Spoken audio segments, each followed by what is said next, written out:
the completion of the new Greenway that runs to the ferry terminals at Dublin Port and brings you out to Fairview Park is a big deal for two groups of people. One of those groups are the people who might want to, do a weekend cycle with their kids and want an off-road route.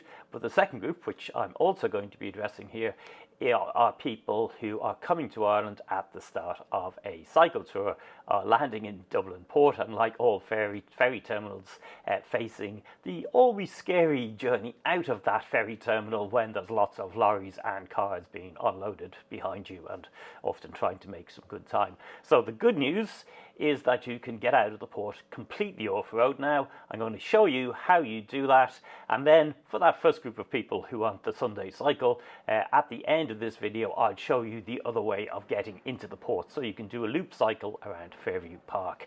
But for the long distance cyclists, I'm going to be dropping you at the start of the Eurovelo 2 route, which will run all the way to Galway in Ireland and comes all the way from Moscow. So I've just cycled down the new Greenway that runs to Ferry Port, and while it's a nice amenity for Dublin, it's also fantastic for any cycle tourists that are now coming to Ireland and landing in Dublin Port, which is just behind me. So the ferry terminals are there and there. The Greenway starts just here at the exit to it. I'll show you the route in a moment. But it used to be cycling out of Dublin Port, if you arrived, particularly at night, was quite hellish. Lots of lorries, no room really for bicycles on the road, and it's a long way out. It's like 4 kilometres, I think, to the exit at the Liffey. But now, in the last year or so, they've put in a new Greenway that's completely segregated from the road. It is a shared space with pedestrians, and as you'll see, it does mean that limits your speed on it. And as far as I can tell, it's not lit, so if you arrive in a ferry at night, you'll want to have lights on your bike that are good enough to see your guide. If you're cycle touring, that's probably not a big deal. You'll have those already. That was the wind, by the way. It's windy down here. But okay, so let's get on the bike and I'll show you the route out. It's not bad. It brings you to Fairview, which is a fairly easy ride then on a cycle track into the city centre if you want to go that way. But also it's going to make it very easy to connect to the Royal Canal Greenway, and basically to give us that continuous Eurovelo route that will run from Dublin to Galway. And most of the Irish section, at least as far as Athlone, will actually be off-road, so that's going to be pretty extraordinary. So basically from the intersection just where all the ferries open out, so just as you come through border control, you're just coming along, whoops,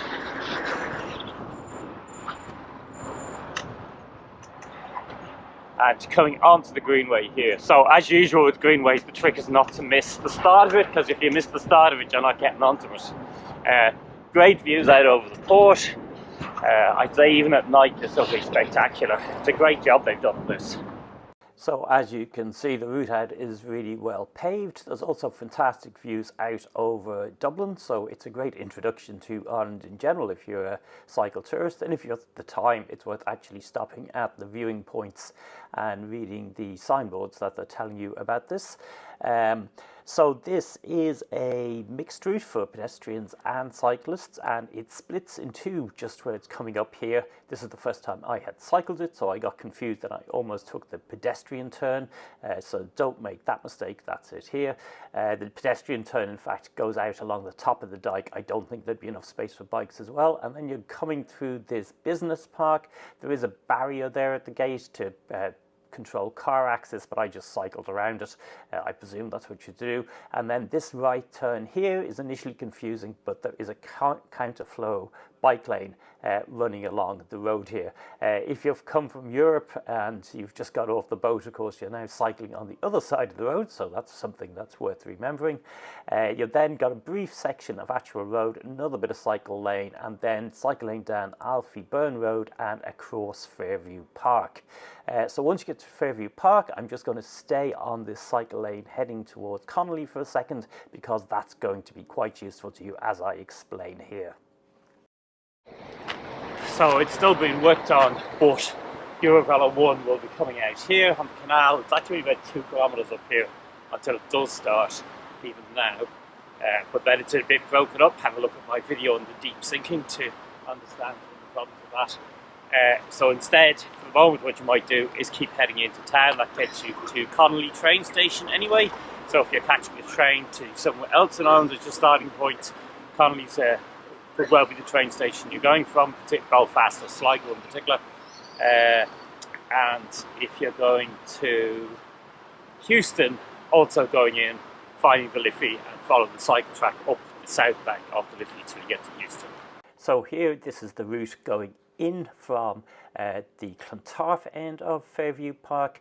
If you're a cycle tourist, you're probably less likely to be taking this fork of the route. It's identical from this point in.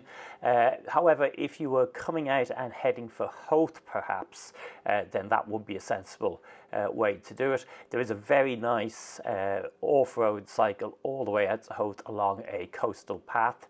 Well, it runs out to Sutton to get to Howth itself. You're on road for a little bit, but that might well be something worth considering. But for the rest of you, this is for the Greenway cyclist. If you're looking for somewhere to bring your kids, then this is perhaps a possibility.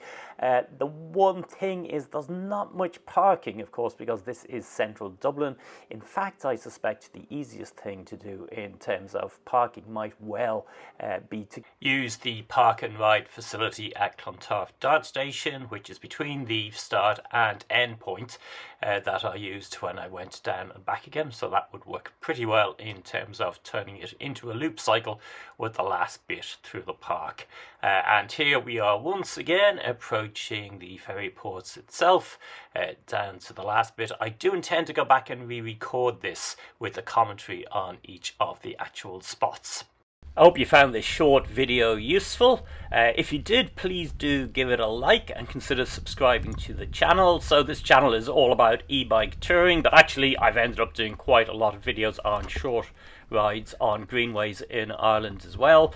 Otherwise, it's a mixture of information about e-bikes, camping gear, panniers and other stuff you'd use to carry things, and then I do day-to-day diaries of the tours I've done around the Irish coastline, around Scotland, last summer around the Cantabrian Mountains, and this summer around the Pyrenees. So if that sounds of interest and you'd like to get live updates from me, then give me a follow on Instagram at eBike Touring Life, and I'm on TikTok under that same name, and also of course on Facebook. So much social media these days, but I use YouTube as the major point for posting longer form videos where there's a decent narration and I tell you about the things you're going through. I always tell people, do read the video description. I include links to route maps, to other related videos in there, but also then you can go and read the comments, because the comments are often a treasure trove of comments, corrections and opinions from other people who've watched the videos, maybe are from the areas I talk about. Maybe you work in the port and you've something to say about this particular one, for instance, and often there's quite a lot of additional information in there. Anyway, e-bike touring, great way of doing something that there's no way you might be able to tackle otherwise, as I'm thinking heading to the Pyrenees this year. I'm going to be cycling quite a bit of the Tour de France route, so hopefully I'll get you inspired and someday I might meet you on the road.